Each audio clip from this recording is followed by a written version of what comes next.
tu avais 3 mots pour définir tes ressentis de la journée. C'est la vulnérabilité. Il se sentait enfermé. Ouais. Il s'exprimait, je me sens enfermé. Et après, il y avait du coup les 2 voix.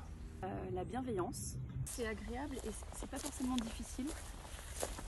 Ce qui est agréable, c'est que c'est un partage du coup. Et l'écoute. Finalement, ça va devenir quelque chose de beaucoup plus intense. Et encore plus intense. Et parfois, peut-être pas. Un truc qui t'a vraiment déplu dans la journée. Être vulnérable. On est en dehors de sa zone de confort. C'est la partie pas très agréable. Ce qui est bien, c'est après. Ce qui est bien, c'est après. C'est quand on se dit, je l'ai fait, je suis fière de moi, Ouais. j'en tire du positif. Voilà. Okay. Et un truc qui t'a particulièrement plu dans la journée. Le mot qui me vient, c'est douceur. Douceur.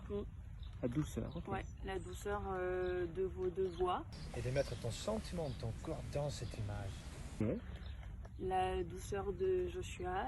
De ressortir plus grand et de vaincre cette peur, justement. De m'accepter plus. La douceur de l'environnement.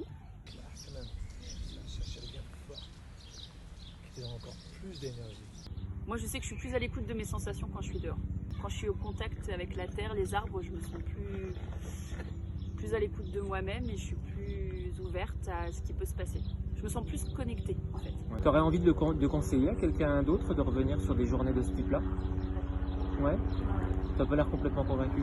Si, si. Si,